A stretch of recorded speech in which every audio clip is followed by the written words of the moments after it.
It's been about more than a week since the verdict. As you sit here with me now, has it sunk in?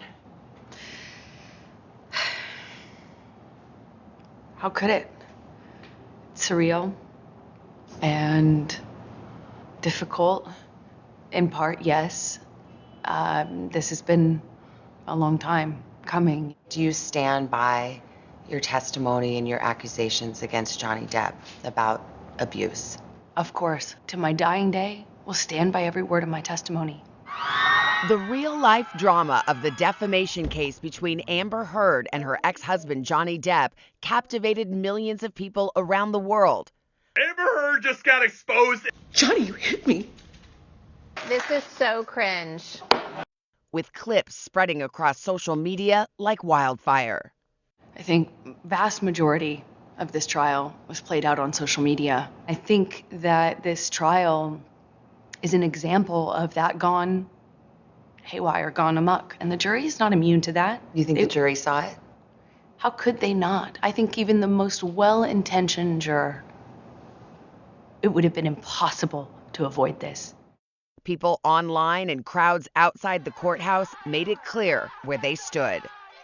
Every single day I passed for 3, 4, sometimes 6 blocks, city blocks lined with people holding signs saying, "Burn the witch," "Death to Amber." After 3.5 weeks, I took the stand and saw just a courtroom packed full of Captain Jack Sparrow fans who were vocal, energized. Can you put into words how that felt? This was the most humiliating and horrible thing I've ever been through. I have never felt more removed from my own humanity. I felt less than human. Let's go back to the day of the verdict. Were you feeling confident?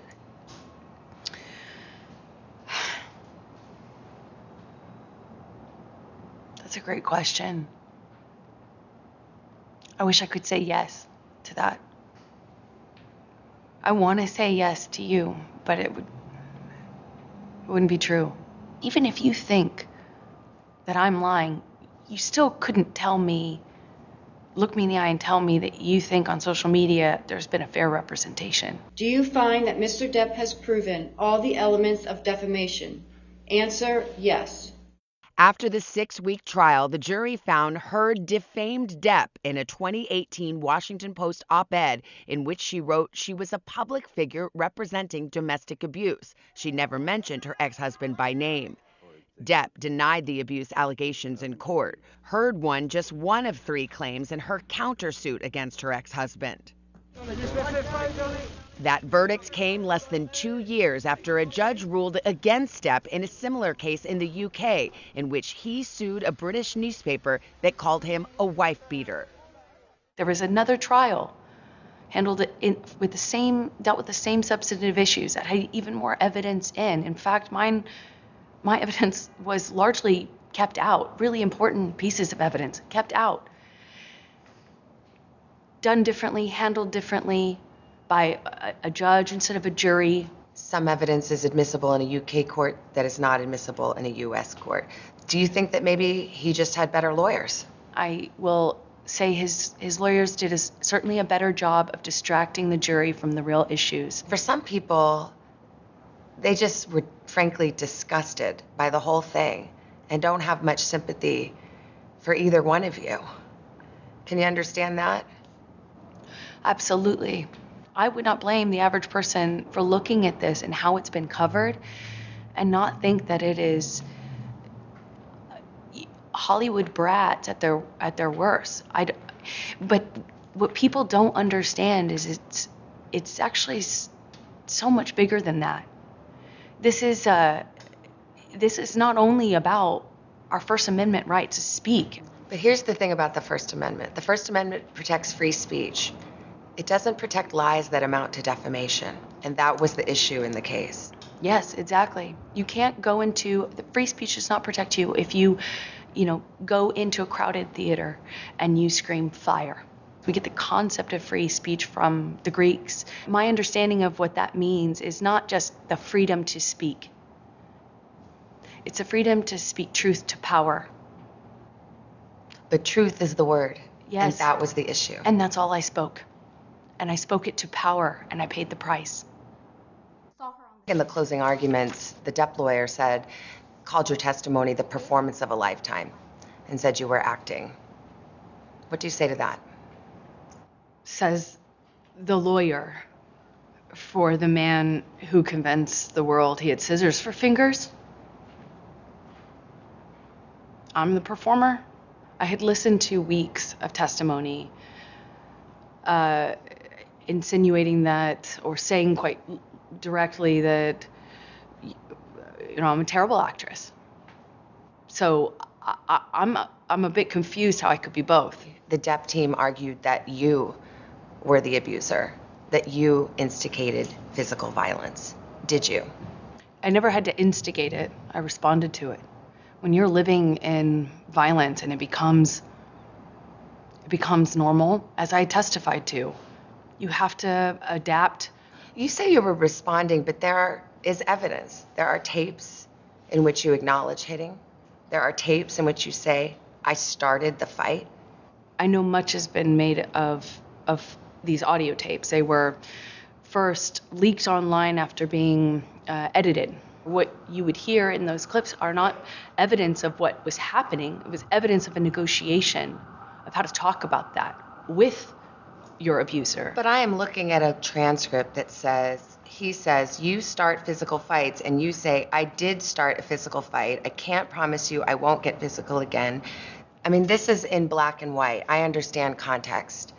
But you're testifying and you're just telling me today, I never started a physical fight, and here you are on tape saying you did. As I testified on the stand about this, is that when your life is at risk, not only will you take the blame for things that you shouldn't take the blame for, but when you're in an abusive dynamic, psychologically, emotionally, and physically, you don't have the resources that, say, you or I do with the luxury of saying, hey, this is black and white, because it's anything but when you're living in it. But then there are other times, there's another tape where you're taunting him and saying, oh, tell the world, Johnny Depp, I, a man, am a victim of domestic violence. 20-second clips or the transcripts of them are not representative of even the 2 hours or the 3 hours that those clips are excerpt from. Could your side have just put the whole 3 hours in then? I'm not a lawyer. As I testified to, I was talking in those recordings as a person in extreme amount of emotional, psychological, and physical distress. He says he never hit you. He can't. Never. Is that a lie? Yes, it is. What about the witnesses who said they have seen you instigate physical violence? I've seen firsthand how people will file rank and support the person they depend on. Did they all come in and lie in court? I am not here to call any of his witnesses any names. I'm here to just kind of talk about it from what it felt like for me as the person who sat there. When I asked his lawyers, why do you think you won? And the answer I got was, because she never took responsibility for anything she did in the marriage. I did do and say horrible, regrettable things throughout my relationship. I behaved in horrible, almost unrecognizable to myself ways. I have so much regret. I freely and openly and voluntarily talked about what I did. I talked about the horrible language. I talked about being pushed to the extent where I didn't even know the difference between, right and wrong. I will always continue to feel like I was a part of this, like I was the other half of this relationship, because I was. And it was ugly and could be very beautiful. It was very, very toxic. We were awful to each other. I made a lot of mistakes. A lot of mistakes. But I've always told the truth.